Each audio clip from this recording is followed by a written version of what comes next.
Hey guys, what's up? It's me, Thomas. Today we're back here with Kill Count, and today, well, may not be Father's Day, but we actually got a Father's Day special with Stepfather from 1987. So basically, dude's trying to hide from his past, and we'll do anything to stop it from leaking out. You'll see. It's pretty crazy. I actually looked this up, and there's apparently 3 sequels and a remake in 2009, so, shall we? Let's take a look back at the Stepfather and see how many people he did to try to hide his identity. Be sure to like, subscribe for more. Hope you enjoy. Let's go. Welcome to the Kill Count, where we tally up the victims in all our favorite horror movies and show you how they were made. I'm James H. Denise, and today, in honor of Father's Day, we're looking at The Stepfather, released in 1987. The Stepfather is one of my favorite kinds of horror movies. A simple idea done well, with great mood and performances. I mean, it stars Terry O'Quinn, and any Lost fan can tell you he'll act the hell out of a role. Jerry Blake, as he's mostly known to us, is a man on a mission to find the perfect family. He loves waking up every morning in America, but the quixotic life he yearns for simply isn't possible, and without fail, he eventually snaps. Then he kills the family and tries again by starting a new life in a new location with a new identity. O'Quinn is amazing as he shifts back and forth between the face his character wears and the truly scary man he is inside. Though sometimes marketed as a slasher, The Stepfather is more of a psychological crime film. Rather than being about the kills, it focuses on the character as he tries to cover up his double life. I think that's an appropriate angle to take, considering the story is based on a real crime case that was still unsolved when they made the movie. The Stepfather is filmed in a bit of a pulpy style, with parts of it edging into hard-boiled detective noir. Just lots of dim lighting and deep shadows here. It's got a great score from Patrick Moraz, the Swiss musician who played keyboard for Yes and the Moody Blues. Wow. His music keeps the movie suspenseful and mysterious, never allowing it to cross into melodrama. I love when they use abrupt cutoffs, sharply breaking the music like it were Jerry's psyche. Jerry, honey. That. Yes? The Stepfather would spawn a couple of sequels. Part 2 is solid. It's more of a cliche slasher, but at least it has Terry O'Quinn return. Part 3 recasts the character, but honestly, they acknowledge it with a plastic surgery scene, and the guy they get almost sounds like O'Quinn, so it kinda works. You have no idea how important my family is to me. There's also a 2009 remake, obviously, which I'm guessing way more of you know. But fuck that, I'm trying to talk to y'all about the OG, because I love this shit. Let me show you why while getting to the... Uh-oh. I have a flight to catch. See ya.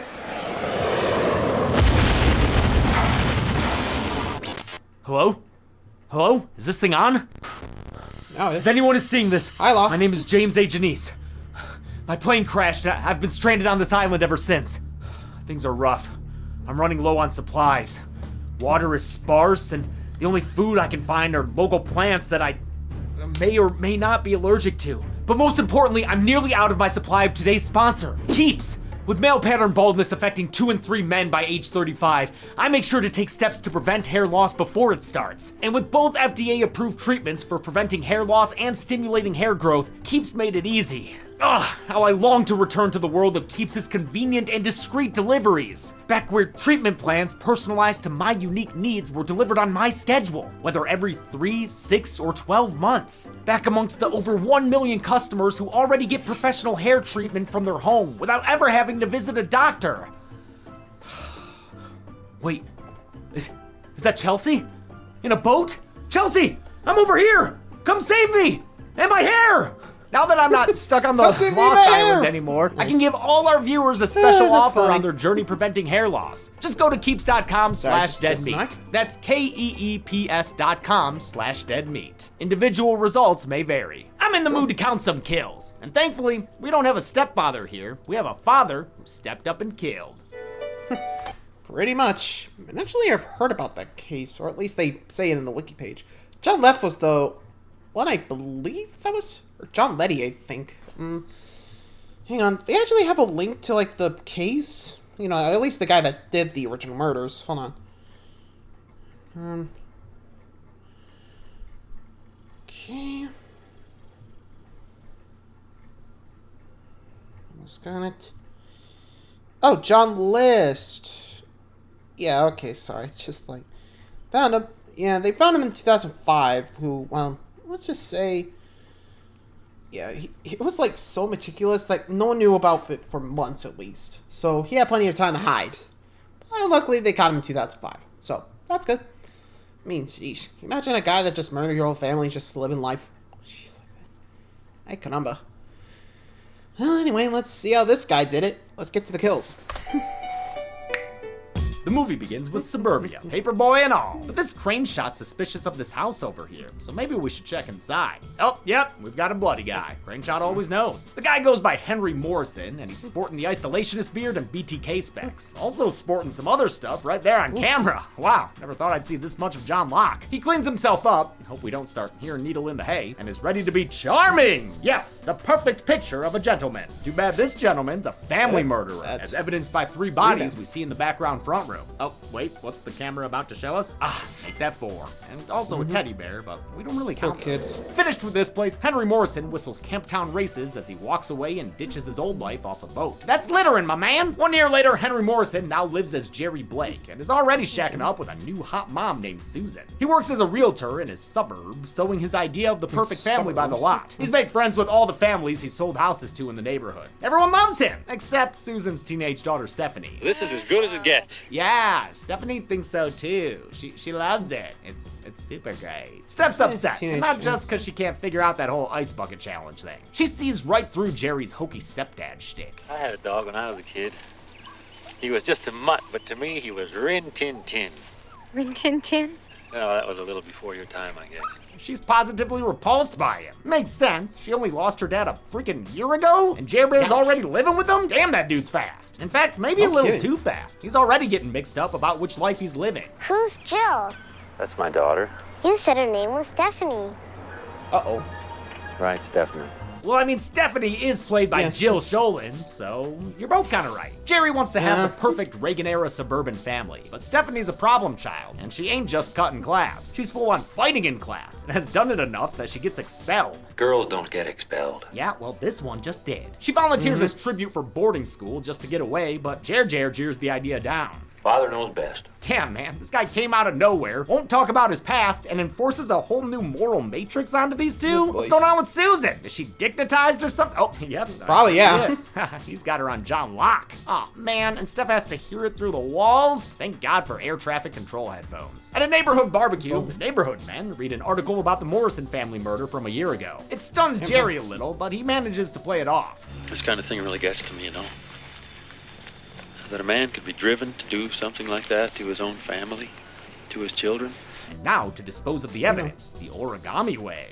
Great job, Jerry. No one will suspect a thing. Well, almost no one. Stephanie will remember that. She'll especially remember when she catches him in the basement later, banging on shit and muttering to himself. Why don't they just leave me alone? Very scary. Thankfully, Terry O'Quinn was actually a real pleasure on set. He'd lighten the mood between takes by telling jokes and playing folk songs on guitar. Woke up this morning, I just had to cure my wife. I hit her with some telephone or poke her with some knife. And of course, he was a natural when it came to delivering a powerful performance. I really was glad in a way he wasn't the kind of actor who needed long discussions about his childhood. Even though the Morrison family murder was a year ago, an article about it just ran because someone is trying to track Jerry down. It's a dude named Jim Ogilvie, awful name, whose sister was Jerry's previous wife and victim, so I think that body. Jim convinced a reporter to run the article, and I freaking love this guy. He literally tells Jim to forget about his dead sister's murderer. Forget about it. Jim will pop up throughout the movie. He's doing the cop plot thing. He's already having an effect though, since Stephanie finds the article and suspects Jerry is the Phantom of Suburbia. Her friend doesn't believe her, saying these things happen to other people. They don't happen at all, in fact. But come on, Jerry just happened to show up out of nowhere right after that murder happened? Steph takes action and fakes a school project to get the city's police department to send her a picture of Henry Morrison. Unfortunately, it gets intercepted by Jerry, who commits a federal crime by opening her mail, and by being a beardy stud. What is that picture? I totally get his reaction to it though. My beard grows like that too, and it's not great. Jerry replaces the picture, so Stephanie gets a headshot of this guy instead. But her suspicions are still enough to drive them into another sputtering sesh, swearing at the air and banging shit and working on his stabs. Jer Bear's cracking apart hard. He needs a picture to remind him which family he's obsessed with right now. Yeah, it's that one. Stephanie's been talking to her therapist, Dr. Bondurant, this whole movie, and they have a sweet relationship. I wasn't sure at first, but yeah, it's nice. It helps that Joe Sholin plays her role so naturally, with an easy likability to her. O'Quinn is obviously the star of this thing, but the movie wouldn't work without Sholin as a worthy co-lead. She's really an undersung scream queen between this, The Phantom of the Opera with Robert Englund, When a Stranger Calls Back, and Popcorn, which I'll bring up whenever I can because it's a fun one. Check it out. Stephanie tells Dr. Bondurant. Popcorn. Okay, that's a interesting one. Never heard of it, but does sound like an interesting look. I don't know. I don't know for sure. I don't dive into horror that often, okay? This is pretty much my only taste. Anyway, move along.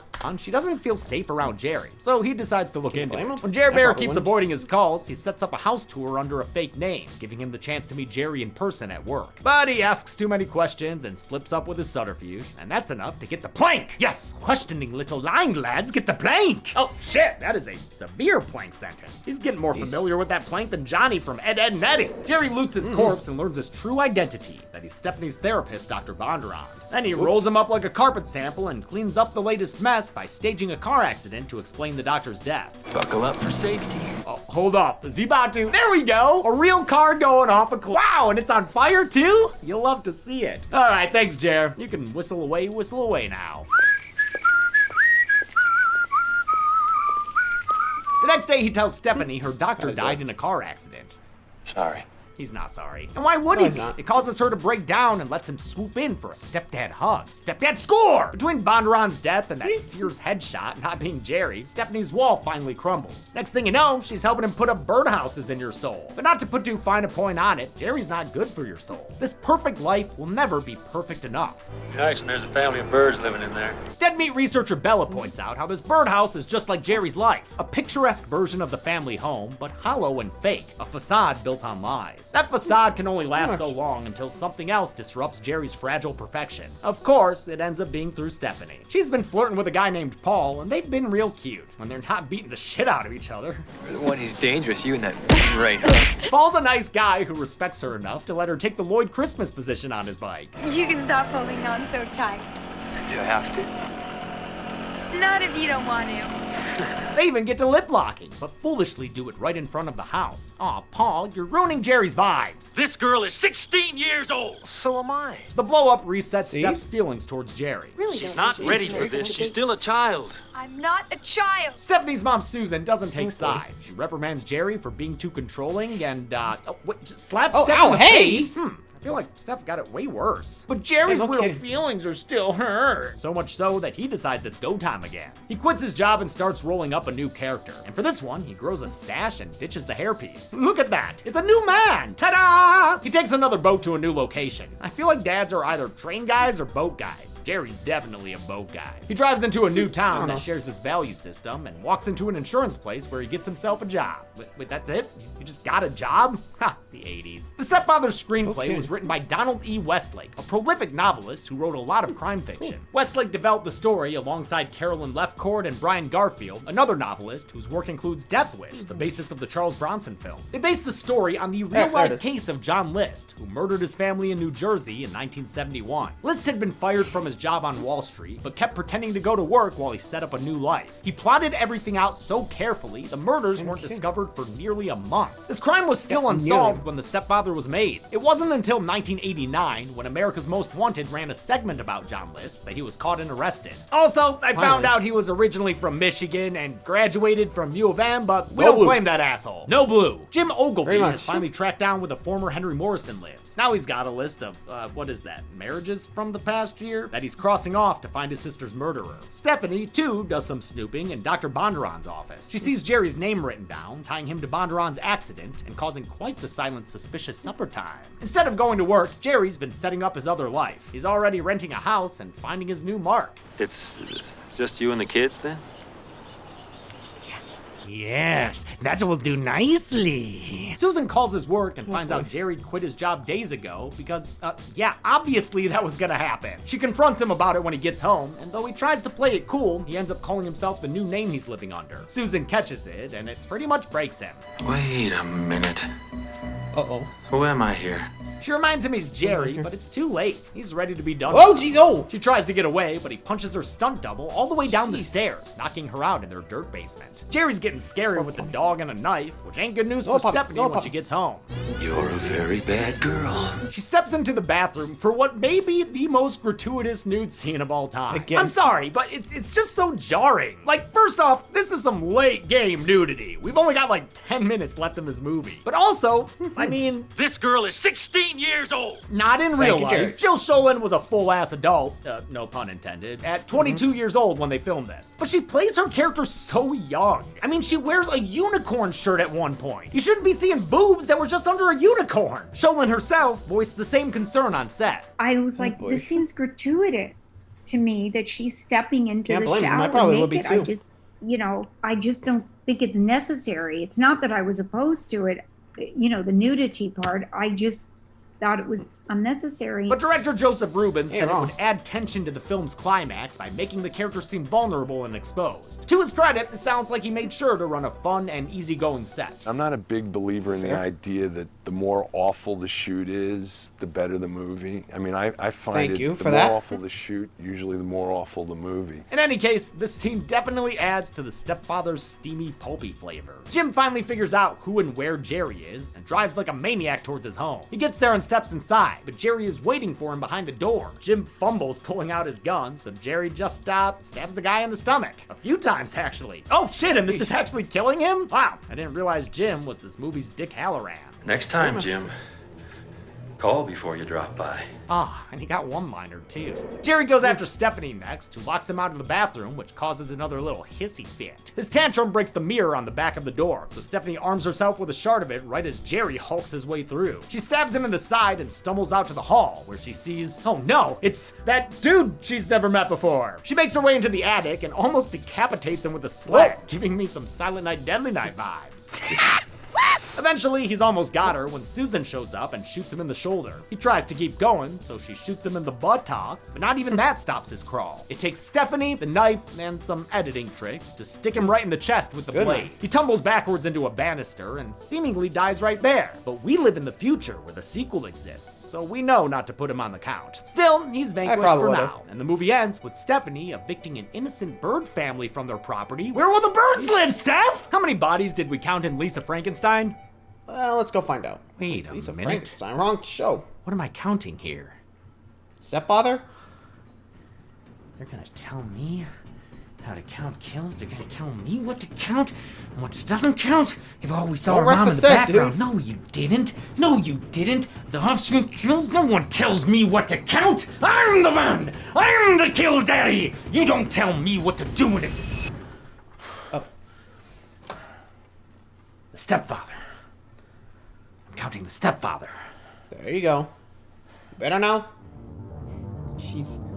There were only 6 kills in The Stepfather, 6, huh? since again, not really a slasher. There were 3 female victims and 3 male victims, giving us this evenly split, all-American suburban pie. We've seen this count and breakdown 7 times before on this show, but the last time was just over 4 years ago with Tourist Trap. Tourist Trap. That's a good one. With a runtime of 89 minutes, The Stepfather had a kill on average every 14.83 minutes. I'll give the Golden Chainsaw for coolest kill to the Morrison family, shown dead at the beginning of the film. Sure, they technically died off screen, but the reveal is fantastic, especially when it pans down for a gut punch with a little girl. Dome Machete for lamest kill will go to Jim Ogilvie, who spent the movie doing good police work only to get a stomach full of stabs at the 0 hour. And that's it. The Stepfather came out in 1987 and got pretty good reviews. It didn't do great at the box office, but still wound up with a sequel 2 years later. I would love to cover that, so let me know if you want it. But until next time, I'm James A. Janice. This has been the Kill Count. On the next Kill Count. Jamie Hughes is a modern-day teenager. Why don't you just knock? No, Dad. It's so rude. But her parents are so stuck in the 80s. I'm just saying, it's not 1987 anymore. That's where Jamie's wrong, because thanks to a I'll be science soon. fair time machine, that's exactly where she winds up. Oh my God. I know. The 80s are almost over and I haven't even tried Coke yet. Now she's stuck in a year where the gym shorts were short, We look like we work at Hooters. the dodgeball was dangerous, Hot tip, next time catch the ball. and her mom was an absolute bitch. Maybe you should fuck off and die. Jesus, Mom. Even worse is that there's a serial killer running around. Thanks to a modern-day podcast, Jamie knows they're gonna kill 3 of her mom's friends. I don't know about you, but when I think serial killer, I think like at least 6 people. Let's give it up for Angie, who wishes there were more people killed. Now she hopes to stop the killer, Avoid the knife, keep your life. keep her parents from hooking up too early, Too horny, too soon. and get back to the present. Fucking time travel. This week, watch a hilarious whodunit mashup of Back to the Future and Scream. Scream? Ow. Oh, right, not out yet. It's not out yet. Then on Friday, grab a drink. Oh my God! What? I forgot to bring vodka. And tune in for the kill count, only on Dead Meat. Dead Meat. Hate time travel movies. They never make any sense. Totally kill. You ain't wrong. Sometimes they're wibbly wobbly, timey wimey. Doctor Who reference there. So I'll see you guys for Totally Killer then. Till then, adios.